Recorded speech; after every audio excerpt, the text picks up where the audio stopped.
Initiating moisture.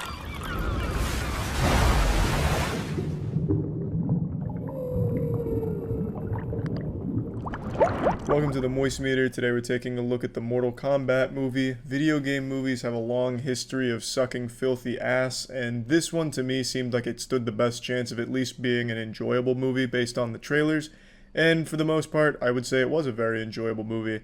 People pretty divided on how to feel about it. I know chat was having a little fucking war amongst themselves on whether they thought the movie was dog shit or really good. So I figured I'd come in here and slap my cock on the lunch table to give you the correct opinion. The movie is good. It's not great, it's not bad. It's a good movie. You have to taper your expectations. Going into a Mortal Kombat movie, expecting a fucking riveting plot with deep characters and like a really rich lore in a single movie, you're not going to find it. The games, I think, have a really fun and enjoyable lore. Mortal Kombat 9 is my personal favorite Mortal Kombat game, but you have a single movie to establish all of these characters, you're not going to be able to accomplish it. You're just not going to be able to do it. You have to go in there with the expectation that this movie is trying to be gory, true to the games, with just over-the-top action and fucking fatalities galore. And I think the movie delivers on that for the most part. I think by far the best characters in this movie are Scorpion, Sub-Zero, and Kano. Unfortunately, Sub-Zero and Scorpion aren't on screen that much, but luckily Kano is. Kano is the only character in the film that I feel is really true to the video game counterpart, and is done beautifully. They do justice to this character. Kano, every time he was on the screen, was the star of the scene. But aside from that, the other characters aren't bad, they just feel flat. I think it's a huge missed opportunity though. My biggest complaint is that it follows a new character called Cole Young. He doesn't have a video game counterpart, which isn't the worst thing in the world. If you want to make up a character for the movie, that's fine, but make them interesting. He was the most generic ass fucking forgettable character I've seen in a long time. He's just like the RuneScape default character. There's just nothing unique about him. He's what happens when you just circle C on the test because you don't know what else to do, so you just choose the most basic answer possible. He is the most run-of-the-mill normal guy in the movie, and it follows him as the protagonist for some reason. He wants to protect his family. He's having a bit of a rough streak. You know, he used to be a great fighter, but now he's blowing some butthole. And then he has to find that courage and rise to the occasion to be the fighter he was born to be.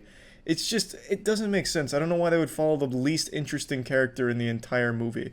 They start off great. I think the intro in like the first 20 minutes is fantastic. You have Scorpion and Sub-Zero fighting. It's brutal, it's bloody, it's really setting a great tone, and then it goes from that to Cole Young, who's whining once again because he didn't get a toy in his cereal box or whatever he's sad about now. Just not a good decision to follow Cole Young. It should have been anyone else, really. Just use a character from the games at that point. Just take someone and follow them. At least that would, be interesting, because they have unique characteristics about them. Cole Young doesn't. And it's no fault of the actor or anything, it's just a really lazy, flat character that was written into it. But aside from that, which is my biggest complaint, the movie is fun.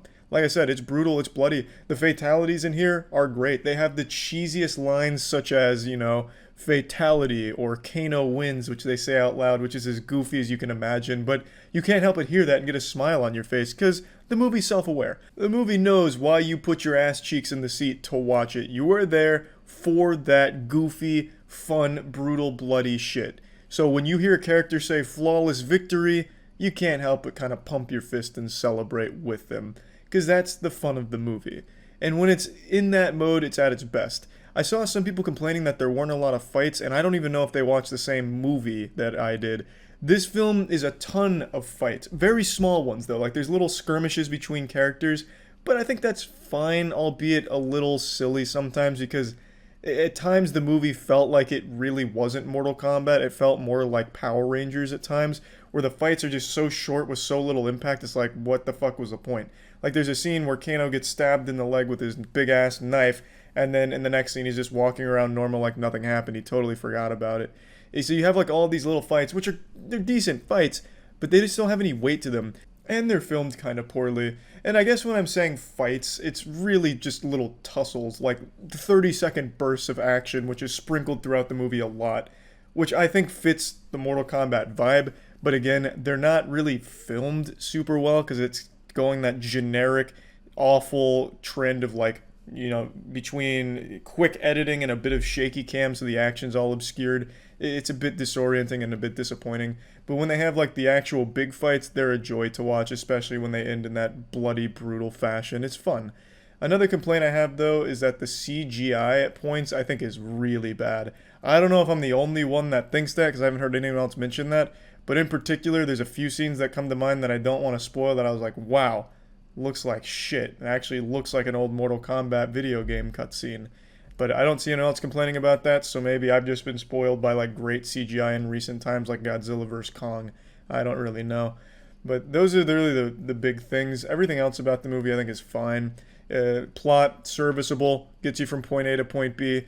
Characters, likable enough. Cole Young being the only bit of wet fart in the movie of a character. The other ones were fun to see come to life on screen. I thought they were done well. Another complaint, but not the biggest one. Towards the end of the movie, they do like this speed run where they just start fighting each other. I'm not trying to spoil anything, but they really blast through some important villains like they were nothing.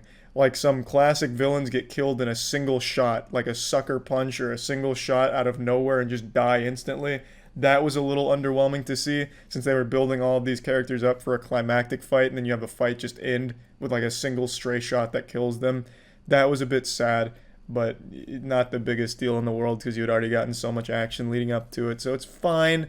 And the final fight makes up for it. There's really, like, I got what I expected. I got pretty much exactly what I was expecting, so I can't be mad at it. So just plugging it into the moist meter, I'm going to give Mortal Kombat a 65%. You have to go into this movie with the understanding it's just supposed to be brutal, bloody fun, and for the most part it is. It's not always brutal and bloody, only really for the big fights does it even get bloody. The smaller fights, it's like maybe like a scratch or a bruise or something, but other than that, it's just like standard punches to the gut that are then blocked or something. But when it's at its best, it's doing great, and I had fun with it, so that's about it. So yeah.